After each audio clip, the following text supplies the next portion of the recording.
Hello everyone, आज मैं आपके लिए एक्सप्लेन करूंगी टाइगर एंड क्रेन का एपिसोड नंबर 4। तो जैसा कि लास्ट एपिसोड में हमने देखा था कि टाइगर ने गलती से एक रैबिट का एंटीना गाजर समझ के खा लिया, जिससे वो रैबिट हाथ धोकर उसके पीछे पड़ गया था। इसी दरमियान स्पिरिचुअल ब्रश टाइगर को अपना डिसाइपल बना लेता है। तो टाइगर ने उसकी इंस्ट्रक्शंस को फॉलो करते हुए अपनी बॉडी में नेचर की यांग एनर्जी को फ्लो कैसे करना है ये सीख लिया। वही दूसरी तरफ शाओ शुआन की सिपाहियों का सामना एक बड़े से मॉन्स्टर से हो गया। अब उनके पास तो कोई मैजिकल पावर नहीं थी जिसका यूज करके वो लोग उस मॉन्स्टर से बच पाए, मगर तभी एक बहुत बड़ा वेपन आकर सीधे उस मॉन्स्टर में घुस जाता है। अब आगे तो ओपनिंग सीन में हमें वो लड़की दिखाई जाती है जिसने इस मॉन्स्टर पर अटैक किया था। उस लड़की की पावरफुल एनर्जी ने इन लोगों को काफी पीछे ढकेल दिया था। इधर कमांडर माँ कहते हैं कि आज तो इस दानव से हमें कोई भी बचा नहीं सकता, ये तो हमें जिंदा ही निकलने वाला है। लेकिन तभी हम देखते हैं कि उस मॉन्स्टर की बॉडी में कुछ गड़बड़ी हो रही। दरअसल ये उस बंदी की मीटियोर स्ट्राइक थी जिससे वो मॉन्स्टर एक ही सेकंड में मारा गया।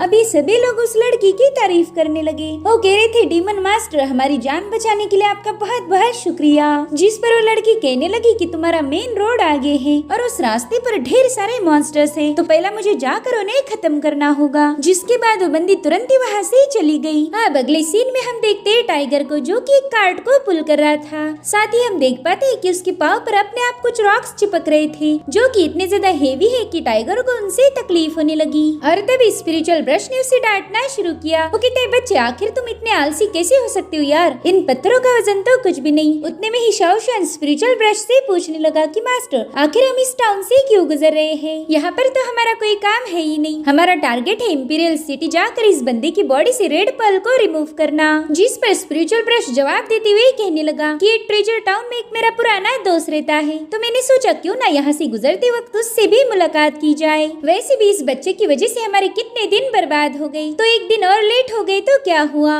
जिसके बाद वो टाइगर से कहने लगा कि ओए उल्लू, चल जल्दी से अपना स्पीड बढ़ा। ये सुनकर टाइगर उस पर चिल्लाने लगा। वो कह रहा था कि बेवकूफ, पहले तो तू ये बता कि तूने मेरे पाँव पर ये पत्थर क्यों चिपकाए हैं? ये इतनी ज्यादा हेवी है कि मैं ढंग से चल भी नहीं पा रहा, और ऊपर से तू बोल रहा है कि अपनी स्पीड बढ़ा। जिस पर स्पिरिचुअल ब्रश हंसते हुए कहने लगा, मेरी जान, मैं चाहता हूँ कि तुम्हारी स्पिरिचुअल एनर्जी कंटिन्यूअसली चैनल होती रहे ताकि तुम पर पेट्रिफिकेशन स्पेल का कोई असर न हो पाए। मैं चाहता हूँ कि मेरा डिसाइपल बहुत ही अच्छे से स्पिरिचुअल आर्ट को कंट्रोल कर पाए। इसलिए तो देखो, तुम्हारे मास्टर ने तुम पर कितनी सारी मेहनत की है। ये सुनकर टाइगर गुस्से में कहने लगा कि बस थोड़े दिन रुक जा, बस एक बार में पावरफुल बन जाओ, फिर तेरा यूज मैंने टॉयलेट साफ करने के लिए नहीं किया तो मेरा नाम बदल देना। ये सुनकर स्पिरिचुअल ब्रश ने तुरंत ही उसकी पिटाई करना शुरू कर दी। तो गुस्से में आकर टाइगर भी उस कार्ड को ही उछाल देता है, मगर उसने हरकत करके स्पिरिचुअल ब्रश को और ज्यादा गुस्सा दिलाया था। इसीलिए स्पिरिचुअल ब्रश मास्टर ने उसे इधर उधर पटकना शुरू कर दिया। बाद में ब्रश ने उसे गोल गोल घुमाते हुए टैलिस्मान से ब्लास्ट भी करवा दिया था। इतना ही नहीं, उसके पीछे मॉन्स्टर लगवाए ताकि टाइगर को पनिशमेंट मिले। बेचारा टाइगर तो सजाएं काट काट के ही परेशान हो गया था। वो कहने लगा कि ऐसा बेकार सा मास्टर किसी डिसाइपल को ना मिले। और अब टाइगर को अलग अलग किस्म की सजाएं देने के बाद फाइनली ये लोग एक ट्रेजर टाउन में पहुंच चुके थे।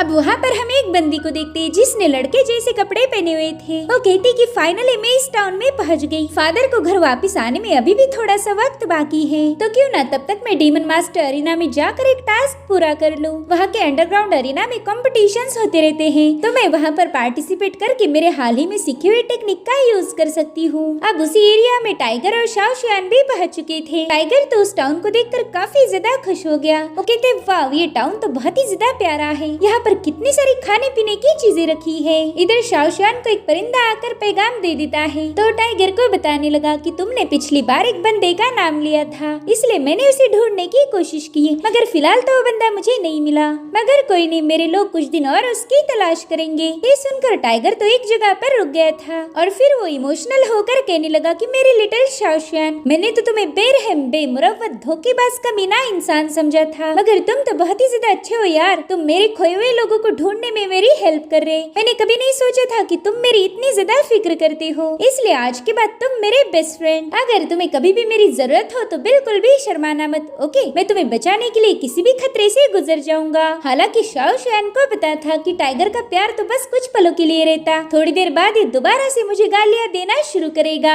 जिसके बाद शाओ शुआन उससे कहने लगा कि जल्दी करो, हमें डीमन मास्टर के होटल में जाना है। ये सुनकर तो टाइगर खुश होकर कहता है कि वाह मेरे दोस्त, तुम होटल में रूम बुक कर रहे। पता है मेरा हमेशा से एक सपना था कि मुझे किसी महंगे होटल के बेड पर सोने का मौका मिले, लेकिन मैं ठहरा भिखारी, भला मैं इतना खर्चा अफोर्ड कैसे कर सकता था। खैर अब तुम्हारे होते हुए मैं उन सभी ड्रीम्स को पूरा कर पाऊंगा। जिस पर शाओ शुआन कहने लगा कि डीमन मास्टर की होटल कोई ऑर्डिनरी होटल नहीं, उसे नेशनल डीमन मास्टर ने एस्टेब्लिश किया था। यहाँ पर सीक्रेट इन्फॉर्मेशन को एक्सचेंज करके बाउंटी मिशंस को असाइन किया जाता है। तो टाइगर उससे पूछने लगा कि आखिर ये बाउंटी मिशंस क्या होती है। जिस पर शाओ शुआन कहने लगा कि नेशनल डीमन मास्टर कुछ छोटे मोटे मिशंस यहाँ के सिविलियन डीमन मास्टर्स को असाइन करता है और फिर उन सभी लोगों को टास्क कंप्लीट करने पड़ेंगे। मगर टाइगर का तो पूरा ध्यान खाने पर था। वो फटाफट से कई सारी चीजें खरीद रहा था ताकि कुछ दिनों के लिए उसके खाने पीने का बंदोबस्त हो जाए। इधर शाओ शुआन उसे बताता है कि आज हम इस डीमन मास्टर होटल के मालिक से मिलने वाले हैं। उसे वन ब्राउ इमॉर्टल के नाम से भी जाना जाता है और ये बंदी काफी ज्यादा पावरफुल है। वैसे तो हर एक डीमन मास्टर के पास कोई ना कोई स्पेशल एबिलिटी जरूर होती है, तो वैसे ही वन ब्राउ इमॉर्टल के पास भी एक एक्स्ट्रा ऑर्डिनरी स्किल है। दरअसल वो ड्रैगन एम्पायर के टॉप मैजिकल वेपन फोर्जर है। अगर आज के मैजिकल वेपन की रैंकिंग में जो 3 वेपन टॉप पर आते हैं वो सभी उसी वन ब्राउ इमॉर्टल ने ही बनाए थे।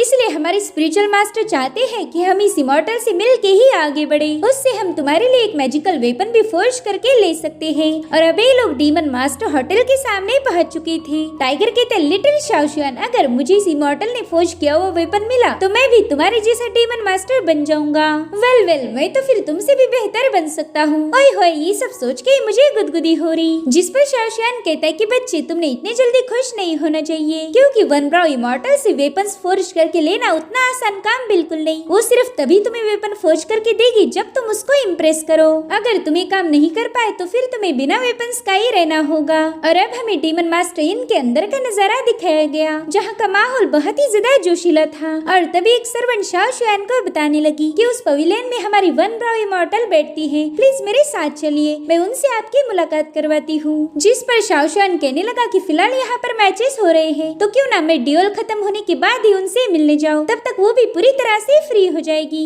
जिस पर वो सर्वेंट कहने लगी कि आप एकदम परफेक्ट टाइम पर आए हो, अभी ड्यूल शुरू ही होने वाली है, अगर आप दोनों चाहो तो कभी भी उसमें पार्टिसिपेट कर सकते हो। तभी स्पिरिचुअल ब्रश भी बाहर आ जाता है। वो कह रहा था कि यहाँ पर तो ड्यूल एंटरटेनमेंट के लिए की जा रही है। मेरे ख्याल से डीमन मास्टर्स भी अब रईस लोगों के हाथ के खिलौने बन चुके हैं। वो उन्हें एंटरटेन करने के लिए बेकार सी ड्यूल भी अरेंज कर रहे। और तभी एक बंदा अनाउंस करने चला जाता है। वो कहने लगा कि मेरा नाम है शिंगजी और आज की ड्यूल का मैं रेफरी हूँ। तो सभी रईस लोग उस पर चिल्लाने लगे कि जल्दी से मुकाबला शुरू करो, हम यहाँ पर फाइट देखने आए, ना कि तुम्हारी बकवास सुनने। तो उस बंदे ने तुरंत ही ड्यूल की अनाउंसमेंट कर दी। वो कहने लगा कि इस ड्यूल के कुछ रूल है, यहाँ पर मैजिकल ट्रेजर्स यूज करना अलाउड नहीं, बस तुम अपनी प्योर मैजिकल स्किल का ही यूज कर सकते हो। ड्यूल के सेकंड रूल के अकॉर्डिंग तुम अपने ओपोनेंट से एक तो सरेंडर करवा सकते हो या फिर उसे अरीना के बाहर भेज सकते हो। अगर दोनों में से कोई भी एक शर्त को पूरा कर लिया तो बंदा ड्यूल का विनर बनेगा। और तभी एक बहुत ही बड़ी छलांग लगाते हुए एक बंदा अरीना में कूद गया। शिंगजी उससे कह रहा था कि मेरे दोस्तों में देखकर ही पता चल रहा है कि आज तुम सबकी छुट्टी कर दोगे, वैसे तुम्हारा नाम क्या है? तो बंदा अपने बेल्ट पर लिखा हुआ नाम उसे शो करता है, मगर शिंगजी से तो नाम पढ़ने को ही नहीं हो रहा था, इसलिए वो उसे बिग गाय बोल के एड्रेस करने लगा। और तभी वहाँ पर एक और कल्टीवेटर पहुँच जाता है, इसका नाम यूजी था और इसके पास वुडन थॉर्न की पावर है। तो अब शिंगजी ने तुरंत ही इन दोनों की ड्यूल स्टार्ट कर दी। अब यूजी बड़ी तेजी से बिग गाय पर अटैक करने के लिए कूद जाता है, मगर बिग गाय ने उसके अटैक को डॉज कर दिया। इधर टाइगर कैंडीज खाते हुए पूछ रहा था कि आखिर ये लोग फाइट ही क्यों कर रहे हैं? अगर कोई इनामी नहीं है तो सिर्फ विनर बनने के लिए खुद की हड्डियां क्यों तोड़ के लेने की? तो शाओ शुआन उसे बताने लगा कि यहाँ पर कई सारे रीजन्स के पावरफुल कल्टीवेटर परफॉर्म करने आते हैं और इन सब का बस एक ही गोल है कि मुकाबला जीत कर वन ब्राउ इमॉर्टल से अपने लिए मैजिकल ट्रेजर फोर्ज करवाना। मगर टाइगर को तो अभी भी समझ नहीं आ रहा था कि आखिर ट्रेजर फोर्जिंग का ड्यूल से क्या कनेक्शन है। तो स्पिरिचुअल ब्रश उसे बताता है कि भले वन ब्राउ इमॉर्टल के पास कमाल की फोर्जिंग पावर है, मगर वो ऐसे ही किसी की मदद नहीं करती। जो भी ड्यूल में अच्छा परफॉर्म करेगा सिर्फ उसी के लिए वो मैजिकल वेपन फोर्ज करेगी। और अब टाइगर के दिमाग की बत्ती जल गई। वो कहने लगा इसका मतलब तो ये है कि अगर मुझे मैजिकल वेपन चाहिए तो फिर मुझे भी इस फाइट में सहभागी होना पड़ेगा ताकि मैं उस इमॉर्टल को इम्प्रेस कर पाऊँ। फिर टाइगर सोचता है कि वो इतना इतना पावरफुल तो नहीं है कि इस ड्यूल को खुद के दम पर जीत पाए, इसलिए उसने तुरंत ही शाओशान को मस्का मारना शुरू किया। Okay little Shaoshan, oh sorry बड़े भाई, तुम्हें एक बात बताओ, तुम बहुत ज्यादा अच्छे हो। मैंने आज तक तुम्हारे जैसा रहमदिल डीमन मास्टर नहीं देखा था। मगर शाओशान तुरंत ही उसका हाथ झटकते हुए कहने लगा कि देख, मैं जानता हूँ तू मुझे मस्का मार रहा है, लेकिन इसका कोई फायदा नहीं, क्योंकि मैं तेरी कोई मदद नहीं करने वाला। मगर टाइगर कहाँ ही उसका पीछा छोड़ने वाला था। वो कहता है कि तुम मेरे बड़े भाई हो और बड़े भाई का फर्ज होता है मुश्किल वक्त में अपने छोटे भाई की मदद करना।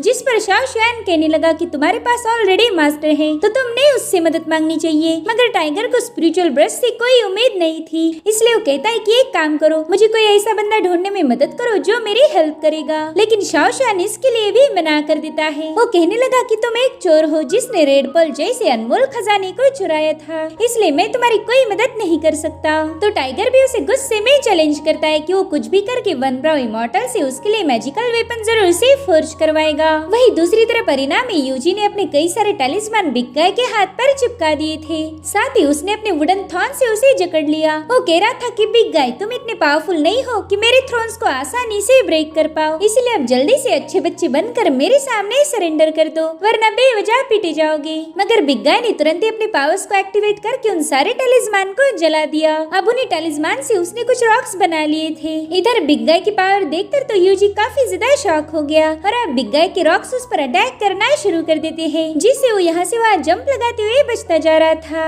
साथ ही वो अपनी वुडन थॉर्न का यूज करके बिग गाय पर एक जोरदार अटैक भी कर देता है। मगर तब तक बिग गाय ने अपने ड्रैगन को समन करके यूजी को तगड़ी टक्कर दी और फाइनली बिग गाय ने यूजी को नॉकआउट करके मुकाबला जीत लिया। इधर टाइगर भी बिग गाय की पावर देखकर सोचने लगा कि ये बंदा तो अमेजिंग है, भला मैं इसका मुकाबला कैसे कर पाऊंगा। जिसके बाद वो शाओशान को घूरते हुए कहने लगा कि ये बंदा मुझे एक नंबर का लूजर समझता है, लेकिन अब बहुत हुआ, आज मैं इसे ऐसा कारनामा करके दिखाऊंगा कि शाओशान के बच्चे की आंखें खुल जाए। वहीं दूसरी तरफ परिणाम एक सुकड़ा सा बंदा मस्त चश्मा लगा के उतर गया था। वो बड़े ही कूल अंदाज में अपने मूव्स दिखाते हुए बिग गाय पर अटैक कर देता है, मगर बिग गाय ने सीधे उसके पीछे से जाकर उसे जमीन पर पटक दिया। इतना ही नहीं, बिग गाय एक ही पंच में उस बंदे को बेहोश कर देता है। अब वहाँ पर कई सारे कल्टिवेटर्स ने one by one big guy का मुकाबला करने की कोशिश की, मगर बिग गाय के सामने कोई भी टिक नहीं पाता। उसने न जाने कितने ही बंदों को धूल चटा दी थी, जो देखकर टाइगर ने तो मातम मनाना शुरू कर दिया। वो कहने लगा कि इस राक्षस के सामने तो मैं एक मूव भी टिक नहीं पाऊंगा, शायद इस बार भी एक लूजर बन के ही रहने वाला हूँ। इधर शिंगजी अनाउंस करने लगा कि हमारे बिग गाय के सामने अभी तक एक बंदा भी टिक नहीं पाया। उसने लगातार 30 लोगों की धुलाई कर उन्हें हरा दिया है, इसलिए आज का विनर मैं अनाउंस करता हूँ। मगर तभी उसे आवाज आई कि विनर घोषित करने की इतनी भी जल्दी मत करो, अभी तक मैंने मुकाबला नहीं किया और मैं यंग मास्टर इस बंदे को चैलेंज करना चाहती हूँ। शिंगजी तो इस यंग मास्टर को देखकर काफी ज्यादा खुश हो गया। वहीं पर टाइगर सोचता है कि पता नहीं ये नमूना कौन है जो यहाँ पर स्टाइल मारते हुए बिग गाय को चैलेंज कर रहा। दरअसल ये वही बंदी है जिसे हमने मार्केट में देखा था। वो कहती है कि मैं चांगसुन कू से मुकाबला करना चाहती हूँ। दरअसल ये बिग गाय का रियल नाम था, तो अपना रियल नाम किसी के मुँह से सुनकर बिग गाय काफी ज्यादा इमोशनल हो जाता है। वो कह रहा था, हे ऊपर वाले, फाइनली तूने इस बंदे को भेज दिया जिसने मुझे मेरे असली नाम से पुकारा है, वरना सभी बेवकूफ तो मुझे बस बिग गाय करके बुलाते हैं। और अब वो इमोशनल होकर जोर जोर से रोने लगा। उसकी तेज आवाज से सभी लोगों के कानों में दर्द हो रहा था। जिसके बाद उस लड़की से कहने लगा कि फाइनली किसी ने मुझे मेरे असली नाम से पुकारा है। वाकई तुमने तो मुझे रुला ही दिया, मगर यहाँ पर एक मसला है। दरअसल तुम एक मर्द हो,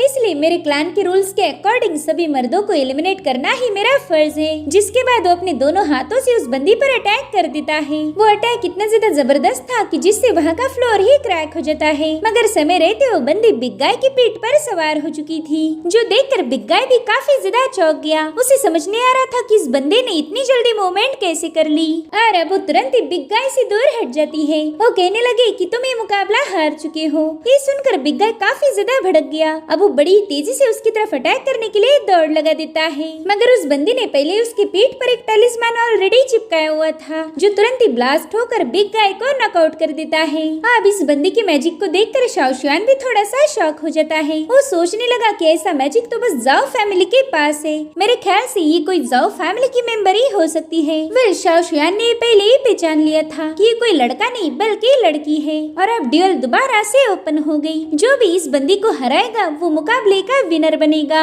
इधर टाइगर सोच रहा था कि इस लड़की लड़की ने बिग गाय को जब नॉकआउट किया तब ऐसा लगा था कि आसमान से कोई बहुत बड़ा स्टोन का स्टैचू उस पर गिर गया हो, जिसके नीचे आकर बिग गाय क्रश हो गया। मगर यहाँ की सीलिंग तो बिल्कुल भी ब्रेक नहीं हुई। कहीं इस बंदी ने कोई इल्यूजन का तो यूज नहीं किया था। हाँ, मेरे ख्याल से शायद ये कोई इल्यूजन ही होगा। अब उसकी बड़बड़ सुन के स्पिरिचुअल ब्रश उसे गुस्से में एक लात मार के उड़ा देता है। वो कह रहा था कि पता नहीं ये बच्चा क्या क्या बकवास करता रहता। इधर टाइगर सीधे अरीना में जाकर धड़ाम से पटक गया था। वो वहीं से स्पिरिचुअल ब्रश को गालियां देते हुए कहने लगा कि इस बार की लात तुमने मुझे बहुत जोर से मारी थी। कमीने झाड़ू कही कि मैं तुझे जिंदा नहीं छोड़ूंगा। और तभी वो देखता है कि यंग मास्टर उसे ही घूर रहा है, यानी कि अब टाइगर को शायद उसका मुकाबला करना पड़ेगा। और इसी के साथ ये एपिसोड यहीं पर एंड हो जाता है। Thank you so much for watching. Bye bye, take care.